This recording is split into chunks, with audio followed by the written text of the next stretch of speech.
Hola, ¿cómo están? Bienvenidos a un programa más de nuestro canal digital, un canal de la Fundación SEDI, que es un programa que hemos desarrollado con el objetivo de la promoción de la salud emocional.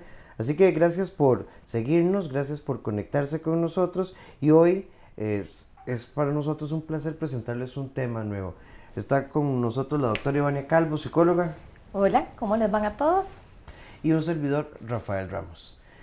Hoy vamos a hablar de un tema que nos interesa muchísimo y es que, a ver, no soporto, me da pereza, no tengo paciencia, no lo puedo manejar, no administro el tema de poder estudiar con mis hijos y esto me hace sentirme o mal la mamá o un mal papá e incluso cada vez que los chicos están en exámenes o inicia el año escolar cambia el ambiente de la casa. Vamos a tratar de discutir, ¿le toca a los padres? Ese es un papel solo de los padres de familia. ¿Qué recursos externos podemos tener? Pero bueno, Iván, esa es la realidad. Algunos padres no tenemos paciencia para estudiar con nuestros hijos. Sí, hay padres que no tienen el tiempo y además no saben cómo estudiar con sus hijos. Yo creo que lo primero que debemos de hacer es investigar cuál es el estilo de aprendizaje que tiene mi hijo, porque muchas veces yo trato de que el chico estudie como a mí me enseñaron o como yo aprendí y en muchas de las ocasiones no es la misma, entonces ahí puede empezar a haber un roce, ¿verdad? Podemos tener niños muy auditivos que tal vez no necesiten tantas horas de estudio y probablemente el papá o la mamá estén haciéndole solo resúmenes, entonces el chico se indispone al papá y al final esa hora de estudio fue una guerra en la casa que al final ninguno de los dos resultó bien, ¿verdad? Mamá y papá también se pelearon, el hermanillo menor que andaba por el otro lado también salió regañado. Entonces, el primer paso es saber cómo estudia mi hijo, qué es lo que necesita mi hijo para estudiar. Y eso lo tenemos que empezar a ver desde muy pequeño, desde prepa, primer grado, segundo Y grado. sabes que, Iva, creo que es importante detenernos acá porque a veces cuando hablamos saber cómo aprende nuestro hijo, siempre pensamos en psicólogo educativo, en psicopedagogo y tal vez no, salvo que ya los docentes empiecen a decir que algo hay. Uno se da cuenta, por ejemplo, cuando un niño es más auditivo, por ejemplo, es de los que canta y se aprende las canciones súper rápido o es muy bueno armando tuquitos y rompecabezas. Esos son indicadores de estilos de aprendizaje. Entonces, desde la observación, ¿cómo nos damos cuenta? Exacto. Bueno, cada niño aprende diferente y es muy fácil observar a los chicos. Yo creo que eso que estás diciendo es muy importante tenerlo en cuenta. No necesariamente tenemos que ponerle nombre auditivo, kinestésico, visual o hacer todo un test. Conforme van pasando los años nos vamos a dar cuenta qué exactamente qué es, pero uno como papá se da cuenta si ocupa moverse un poquito más, si ocupa estar más Sí, sentado, si de ocupa un hecho, poco Iba, luz. yo pienso en mi hija para aprenderse algo, agarra el papel y anda caminando por toda la casa, ¿verdad? Y vos lo ves en el patio dando vueltas, así estudia ella, cuando uno la siente y le pregunta todo se lo Sí. sabe. Yo creo que hay que romper ese esquema clásico, digamos, incluso yo a nivel de aprendizaje, yo necesito encerrarme y que no haya ruido, yo me disperso muy rápido, me desconcentra.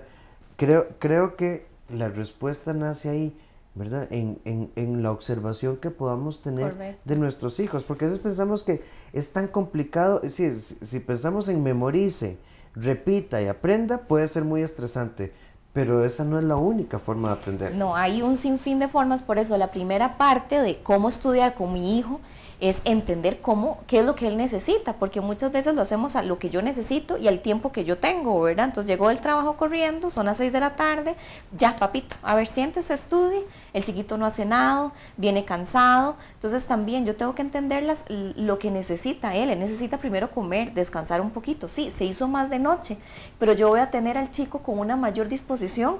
Sí, pero si yo lo tomo en el momento que yo quiero y como yo quiero también, siéntese, tiene que subrayar, tiene que leer. Y Y si el niño entonces, no funciona de esa forma, y en el programa de hoy lo que queremos dejarles claro es entonces mito o realidad. Y por eso es que está hoy con nosotros Ivania, que es psicóloga educativa. Música, ¿sí o no? depende. Hay chicos que sí lo requieren y lo pueden hacer. Inclusive te voy a decir, la música a veces hace un bloqueo para lo que está pasando en la casa. A veces hay casas pequeñas, uno está viendo televisión, en la casa del vecino están cantando y a veces la música logra hacer un bloqueo de todos esos otros susurros, su música, o ruidos que puede estar eh, causando alguna... Ok, entonces conozca a su hijo. Otro mito que me parece importante. Estudiamos 2 horas seguidas que es más efectivo, o estudiamos bloques de 10 minutos o bloques de 30 minutos. Volvemos a lo mismo, siempre hay que hacer bloques, pero la cantidad de minutos va a depender de la edad del chico y también de las cualidades del chico. Si estamos hablando de un niño muy kinestésico y que necesita mucho movimiento, pues va a requerir bloques más pequeños de atención. Entonces mejor a veces estudiar con estos chicos 15 minutos efectivos, se va a descansar un rato y volvemos a retomar 15 minutos otra vez efectivos. Entonces también va a depender de cada chico. Entonces vean que mucho nace en la observación. A veces pensamos en estrés, ¿verdad? Porque los papás entramos con el esquema de siéntese, saque el cuaderno, saque las hojas, haga la práctica, repita. Y hay una pregunta clásica que a mí me parece que hay que manejarla muy bien. Venga para tomarle la materia. ¿Y qué pasa si no se la sabe? Tal vez no la pueda decir verbalmente, pero si la escribe sí se la sabe. Sí. Entonces yo creo que con esto hay que tener cuidado. Ahora, Iva, resulta que yo como papá no me siento cómodo, siento que no tengo la paciencia, siento que como mamá tampoco lo logro. En este caso, ¿cómo lo hacemos? Bueno, cuando surgen estas circunstancias delicadas que a veces los papás realmente no tienen la paciencia porque su hijo requiere más tiempo y requiere un montón de cosas, de atención que el papá no se la puede dar, tratamos de buscar una persona que nos pueda ayudar en este proceso. Y a veces es cierto, a veces los chicos tienen una conducta diferente con los papás, se portan diferente, me duele la cabeza, quiero ir al baño, Sí, ay mamá, ya estoy cansada, ¿quién es? Ya eso me lo sé. Entonces a veces buscamos a alguien que nos pueda ayudar. No necesariamente tiene que ser un profesor, alguien en educación, un psicopedagogo. Por supuesto que si existen estas herramientas las podemos aprovechar, pero a veces resulta que la prima que está en 5º año explica muy bonito para el que está en 4º grado y ella puede llegar a la casa 2 veces por semana. Sí, o incluso la abuela. La abuela, que ya está pensionada y que le gusta pasar un tiempo con la nieta también. No como obligación, ¿verdad? Pero sí como Sí, que claro. pueda hacer el... Entonces yo pienso que es muy honesto, ¿verdad? Es muy honesto que uno como papá o como mamá diga, bueno, yo con matemáticas no puedo, pierdo la paz, bueno, pero hay que hacer un esfuerzo en español, hay que hacer un esfuerzo tal vez en ciencias, pero yo creo que es romper este montón de esquemas complejos, ¿verdad? Que de una u otra forma hacen de la experiencia de estudio un proceso estresógeno. Ahora, hay algo clave en esto, la construcción de un horario, y creo que esa es la clave.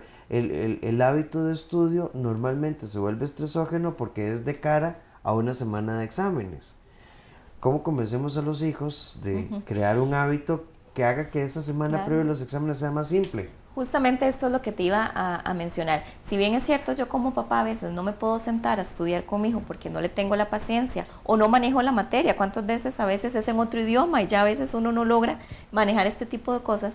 Yo sí considero que los papás podemos enseñarle al hijo a tener una rutina de estudio, que es lo que hace el hábito.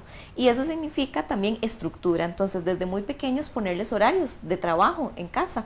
De tal hora a tal hora vas a hacer esto, de tal hora a tal hora esto. Vamos a usar la agenda, tenemos trabajo en clase, que ahora mandan trabajos en clase larguísimos para presentar tal vez 15 días después. Pero entonces eso sí se le puede enseñar al chico desde muy pequeño, la planificación. Sin eso no podemos hacer nada. El día antes va a ser una bomba en la casa, ¿verdad? De si tenemos que presentar un trabajo. Entonces sí, la planificación, y esto los papás sí se lo pueden enseñar desde muy pequeños. Y yo creo que uno de los elementos que no puede faltar en la rutina es que a veces nos ponemos excesivamente cuadrados, y es que solo existe rutina cuando hay que estudiar y debería existir rutina siempre. Yo creo que eso es clave. Pero también semana de exámenes o no, la administración del tiempo libre. Sí. Y entonces uno puede utilizar el tiempo libre como una compensación y una motivación para el estudio. Sí, y también cuando ya estamos en la semana de exámenes, Rafa, que ya no hay tiempo, ya estamos, hay que estudiar hoy, y aunque sea esto, ¿qué gano yo como papá en decirle que por qué no se organizó, que por qué no estudió? Ahora ve el montón o el chorro de todo lo que se tiene que aprender. Pues yo esa semana o ese día lo que hago es más bien ayudarle. Cuando pase el examen, pues de ahora nos sentamos. ¿Viste lo que nos pasó el día antes? ¿Vio a la hora que nos acostamos? Pero yo ese día trato, aprendete esto, hagamos un esquema de esto, y yo trato de colaborar en ese momento. Obviamente después del examen podemos tomar nota de todo lo que nos pasó, ¿verdad? Como experiencia. ¿Viste, mi amor, que no nos alcanzó un tiempo? ¿Viste qué fue lo que sucedió con esto? Entonces ellos van aprendiendo a administrar el tiempo ellos, porque ellos tienen que aprender a independizarse en la parte académica. Ahora, entonces, yo creo que partamos de un principio de realidad. No es fácil. Yo creo que a todos los papás nos encantaría que nuestros hijos llegaran en la noche y que le digan, papá, ya hice la tarea, preparé el bulto, acomodé el cartel, monté la merienda, buenas noches. No es fácil, hay que formarlos, hay que educarlos, uno trabaja, uno se cansa y tal vez el mensaje importante dentro de todas las técnicas que está planteando Ivania es de chicha, enojado, no se puede. Pegando gritos no se va a aprender las tablas. Dándole un manazo no se va a eximir. Perdiendo la paz no va a lograr que su clima familiar sea mejor.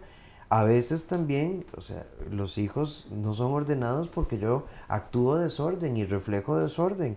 Entonces hagamos una revisión de la capacidad de autocontrol del enojo en medio de un montón de ocupaciones que a todos nos frustran. Y seamos flexibles con ellos, entendamos cómo estudian ellos, qué es lo que les beneficia a ellos y con errores vamos a ir entendiendo, mira, para este examen no lo logramos bien, bueno, es que tal vez no le dedicamos el tiempo o estudiamos de esta otra forma y hay que ser flexibles, ellos pueden aprender de diferente forma como lo hicimos nosotros, entonces tengamos eso clave, quitemos la parte del escritorio, la mesa, todos cuadrados y sentados, a veces se aprende mucho jugando, interactuando, saliendo, viendo la montaña, viendo el sol, viendo inclusive videos, entonces saquémonos de esa estructura de él está solo en el cuarto cerrado, en silencio y está estudiando, probablemente esté viendo el techo también. Sí, Iva, muchas gracias. Un placer.